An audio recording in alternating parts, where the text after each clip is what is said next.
Stephen Hawking personal views. Future of humanity.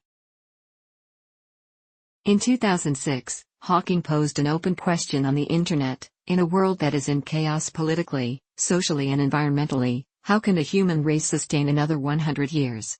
Later clarifying, I don't know the answer. That is why I asked the question, to get people to think about it, and to be aware of the dangers we now face. Hawking expressed concern that life on Earth is at risk from a sudden nuclear war, a genetically engineered virus, global warming, or other dangers humans have not yet thought of. Hawking has stated, I regard it as almost inevitable that either a nuclear confrontation or environmental catastrophe will cripple the Earth at some point in the next 1,000 years, and has considered an asteroid collision to be the biggest threat to the planet.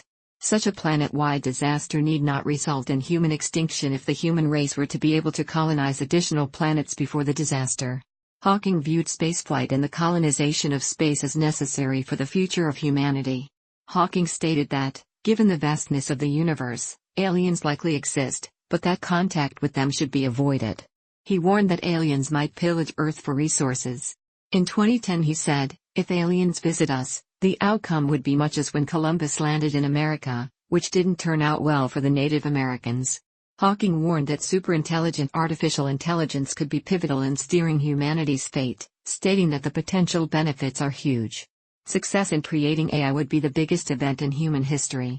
It might also be the last, unless we learn how to avoid the risks. However, he argued that we should be more frightened of capitalism exacerbating economic inequality than robots. Hawking was concerned about the future emergence of a race of superhumans that would be able to design their own evolution and, as well, argued that computer viruses in today's world should be considered a new form of life, stating that maybe it says something about human nature, that the only form of life we have created so far is purely destructive. Talk about creating life in our own image. Science versus philosophy. At Google's Zeitgeist conference in 2011, Hawking said that philosophy is dead. He believed that philosophers have not kept up with modern developments in science and that scientists have become the bearers of the torch of discovery in our quest for knowledge. He said that philosophical problems can be answered by science, particularly new scientific theories which lead us to a new and very different picture of the universe and our place in it. Religion and atheism. Hawking was an atheist and believed that the universe is governed by the laws of science. He stated, there is a fundamental difference between religion, which is based on authority, and science, which is based on observation and reason. Science will win because it works. In an interview published in The Guardian, Hawking regarded the brain as a computer which will stop working when its components fail, and the concept of an afterlife as a fairy story for people afraid of the dark. In 2011, narrating the first episode of the American television series Curiosity on the Discovery Channel, Hawking declared, "We are each free to believe what we want, and it is my view that the simplest explanation is there is no God.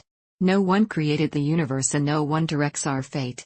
This leads me to a profound realization. There is probably no heaven, and no afterlife either. We have this one life to appreciate the grand design of the universe, and for that, I am extremely grateful." In September 2014, he joined the Starmus Festival as keynote speaker and declared himself an atheist. In an interview with El Mundo, he said,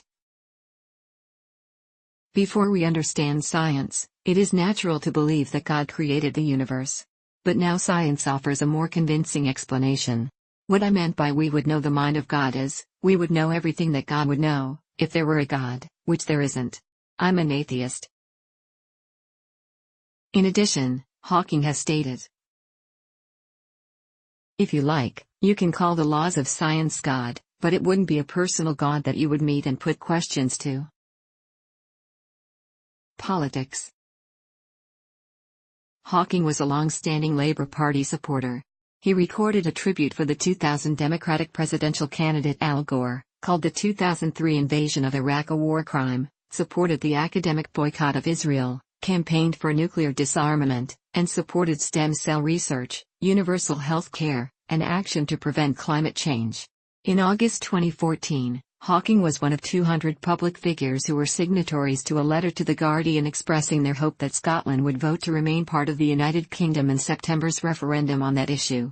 Hawking believed a United Kingdom withdrawal from the European Union, Brexit, would damage the UK's contribution to science as modern research needs international collaboration, and that free movement of people in Europe encourages the spread of ideas.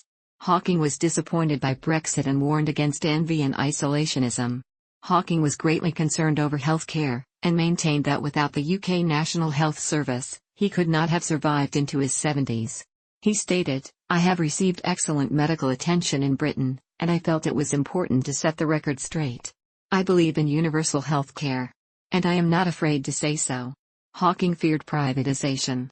He stated, "The more profit is extracted from the system, the more private monopolies grow and the more expensive healthcare becomes. The NHS must be preserved from commercial interests and protected from those who want to privatize it." Hawking alleged ministers damaged the NHS. He blamed the Conservatives for cutting funding, weakening the NHS by privatization, lowering staff morale through holding pay back and reducing social care. Hawking accused Jeremy Hunt of cherry-picking evidence which Hawking maintained debased science. Hawking also stated, "There is overwhelming evidence that NHS funding and the numbers of doctors and nurses are inadequate, and it is getting worse." In June 2017, Hawking endorsed the Labour Party in the 2017 UK general election, citing the Conservatives' proposed cuts to the NHS. But he was also critical of Labour leader Jeremy Corbyn, expressing skepticism over whether the party could win a general election under him. Hawking feared Donald Trump's policies on global warming could endanger the planet and make global warming irreversible. He said, "Climate change is one of the great dangers we face, and it's one we can prevent if we act now." By denying the evidence for climate change, and pulling out of the Paris Agreement, Donald Trump will cause avoidable environmental damage to our beautiful planet, endangering the natural world, for us and our children. Hawking further stated that this could lead Earth to become like Venus, with a temperature of 250 degrees, and raining sulfuric acid.